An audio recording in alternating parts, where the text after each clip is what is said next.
Now that there's a food theory channel, do you go over here on film theory or over there on food theory since you're a rat who cooks? Food theory? That sounds like a great channel. I better check it out at the end of the episode. Oh yeah, it is an awesome channel where everyone will immediately want to hit that subscribe button and ring the notification bell. But we're not gonna be friends at the end of this episode, Remy. Wait, what? I'm a lovable cartoon rat in a kid's movie. What could I have done wrong? Oh man, you're talking to a guy who's ruined some of the most beloved Disney characters of all time. The lions from Lion King, strong female characters like Rapunzel, like every character from Zootopia. Wait, I know those guys. Remy, you don't stand a chance.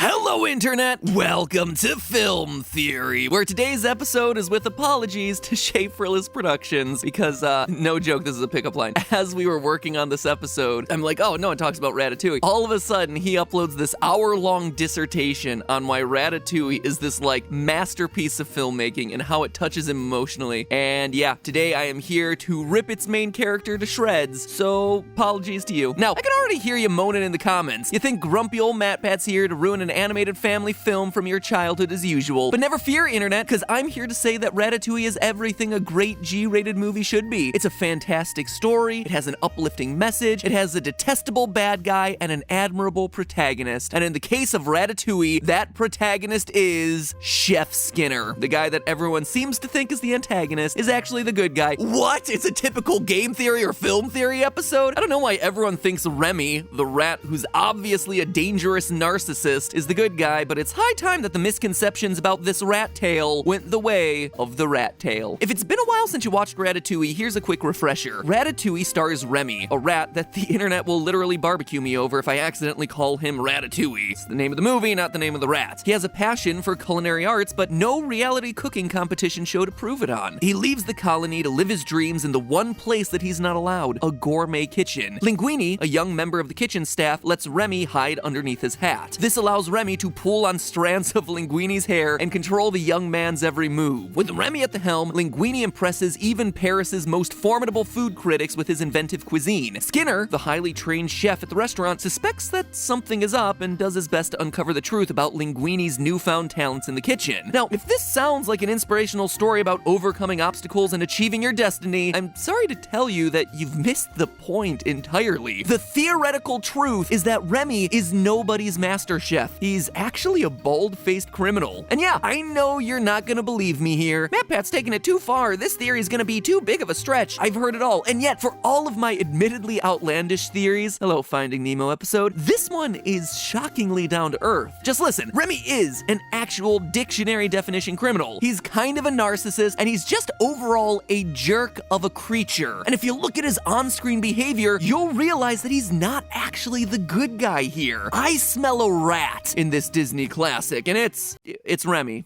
the rat. You get it. The first thing Remy did that put a bad taste in my mouth was establish himself as a habitual thief. Now that alone wouldn't be too big of a problem. The real issue is that he lies about it. He explicitly states that he's against stealing. A cook makes, a thief takes. You are not the thief. And yet we witness Remy steal literally the entire time. Herbs, spices, cookbooks, letters, and of course, food. Remy never learns his lesson either. Look, it's delicious, but don't steal. I'll buy some spices, okay?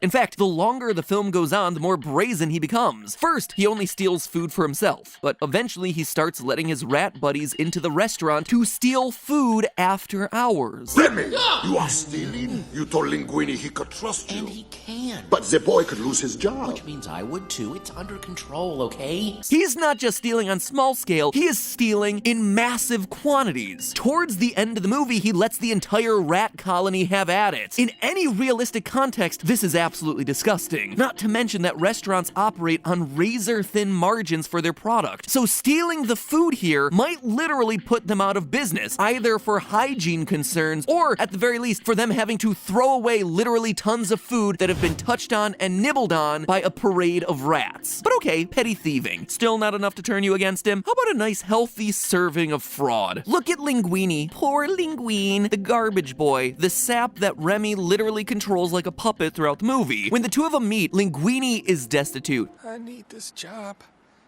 I've lost so many. I don't know how to cook, and now I'm actually talking to a rat as if you... Huh? So Linguini doesn't know how to cook. Lucky for us, Remy has a great mantra that he preaches throughout the entirety of this movie. Anyone can cook. What do I always say? Anyone can cook. Anyone can cook. So obviously, with Remy's great skill, he can teach Linguini to cook, right?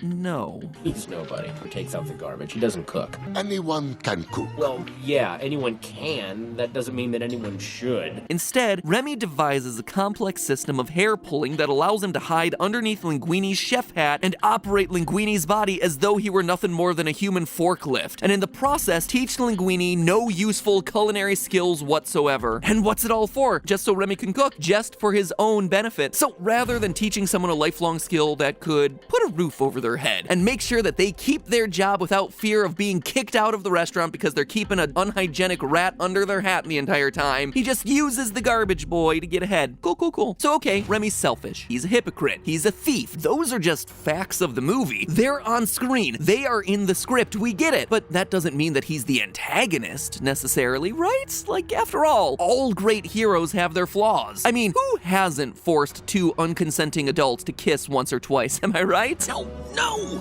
Yeah. Oh, Remy, that one's gonna get you canceled on Twitter, my dude. But okay, it's not as though Remy's selfishness puts others' lives at risk or anything, right? Hey, Remy, you think that maybe we shouldn't be so...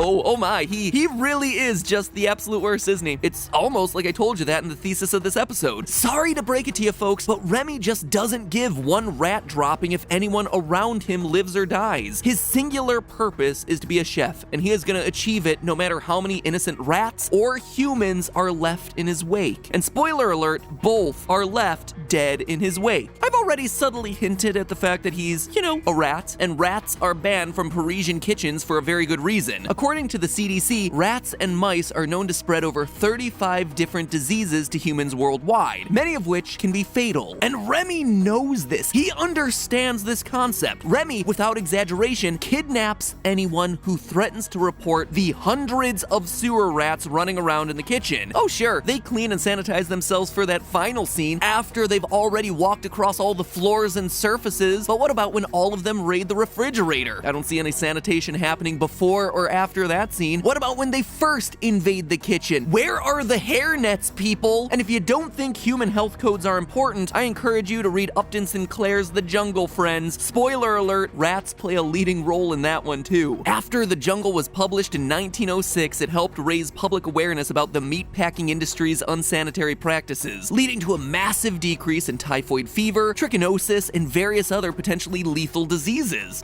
Stop that health inspector! No, don't, Remy. That's the point. And you know what's worse than all the crimes that he's committed to the human world? Beyond all the poor workplace conditions, the lying, the stealing, the unconsenting kisses, Remy's worst offense actually happens before he even steps foot in the kitchen. At the beginning of the movie, Remy's remarkable nose lands him the most important job in his colony, rat poison sniffer. As the only rat in the entire colony capable of sniffing out rat poison, Remy is able to ensure the colony's food supply is safe to eat. It's an admirable job where Remy undoubtedly saves lives, but he ultimately abdicates his position in favor of becoming a chef. Now, that wouldn't be a problem except for one thing. He is the only rat in the entire colony with the ability to save his friends, family, and species from a painful, poisonous death, and yet he just gotta go master that beef bourguignon. Don't get me wrong here, I am all for pursuing your dream. My grandmother still asks me when I'm gonna get a real job and move back to Ohio, but Remy's pursuit of cooking is literally killing his friends and family. But he's an artist. He needs to spread his wings and fly. Sure, Remy, you can play with that niçoise salad all you want after you train someone else to do your life-saving job. Nothing's been poisoned, thank God, but it hasn't been easy. TLDR here is, Remy doesn't care about anyone else. He only cares about himself. He doesn't care about saving their lives. He doesn't care about keeping their jobs. He doesn't care about their personal physical boundaries, and he doesn't care about them keeping healthy off of the food that they eat. Long story short, Remy is just the worst. worst. But does that mean that this movie is left with no protagonist? In a shocking twist, no. Let's shift gears a moment to consider Skinner, widely considered to be the villain of Ratatouille, even though we just established that Remy fills that role very nicely. It is true that Skinner is diametrically opposed to Remy throughout the story, but if Remy is selfish, heartless, and criminally dangerous, well, what does that say about Skinner exactly? Because no matter how you slice it and dice it, Chef Skinner does nothing wrong. If Skinner is guilty of anything, it's of presenting as a villain. The sunken eyes, the fits of rage, the pencil-thin mustache. Dude's not exactly gonna be gracing the cover of a romance novella anytime soon. But what is it we're told about books and covers again? It's a person's actions that truly matter. And if we dive into Skinner's actions, we quickly realize that everything the man does is above board. He is a trained, capable chef who does know good food when he tastes it. Chef Skinner's game recognizes game, even when it appears as though the food was made by someone who's completely untrained. He listens to his staff, and he can even admit when he's wrong. Perhaps I have been a bit harsh on our new garbage boy. He has taken a bold risk, and we should reward that. Skinner even goes so far to give Linguini, an utterly untrained garbage boy who hasn't worked in a kitchen for one full shift, more than a fair shot at proving himself as a real chef. Recreate the soup.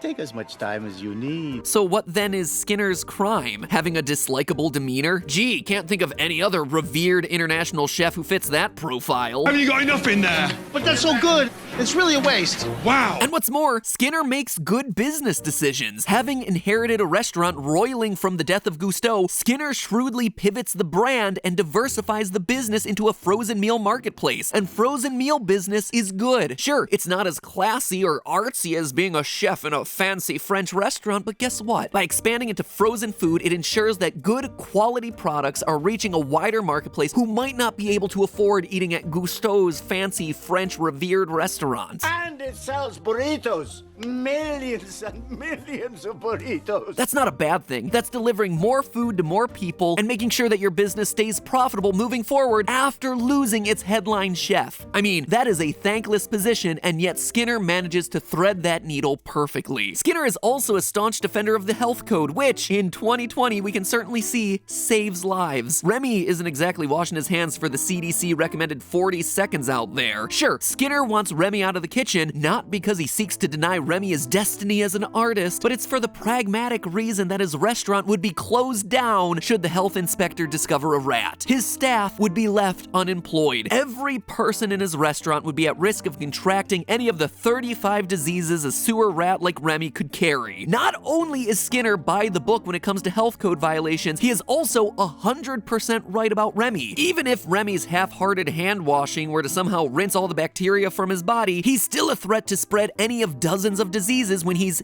biting people all the time. This is not gonna work, little chef! No amount of hand washing and external sanitation is gonna clean the bacteria out of your mouth and teeth there, Remy. Throughout the film, Chef Skinner is an absolute Boy Scout. And what does it get him in the end? Kidnapped and hog-tied by a horde of rats and locked in a walk-in refrigerator alongside a health inspector by the quote-unquote good guys. But even in the face of this mafia-esque intimidation, Skinner and the health inspector fearlessly pursue justice once they're released and ultimately succeed in getting Gusteau's closed for health code violations. Skinner had every opportunity to stoop to Remy's level, poisoning, lying, cheating, destroying the evidence that Linguini was actually the rightful heir and owner of the restaurant, but he doesn't do any of that. He follows the letter of the law every step of the way, even when it makes him angry or upset. In truth, if Skinner was truly the antagonist, he could have won this movie. He could have sat back and sold millions and millions of frozen burritos well into his golden years, but instead, Skinner sacrificed his own career for the all-important cause of public safety. If the bad rap that Skinner got at the end of this movie doesn't put a bad taste in your mouth, I don't know what will. But hey, that's just a theory. A film theory. And a huge thank you to our sponsor for today's episode, Epic Games, and their massive video game hit of Fortnite. Yeah, we have a gaming channel, but they wanted to sponsor us over here on Film Theory, which might seem weird, but actually isn't that big of a surprise considering that they too are currently crossing genres with their big Season 4 launch, The Nexus War, which features the ability for you to hop into the shoes of some of Marvel's biggest heroes and villains, including Doctor Doom, Wolverine, Iron Man. Man, I love that guy 3000. But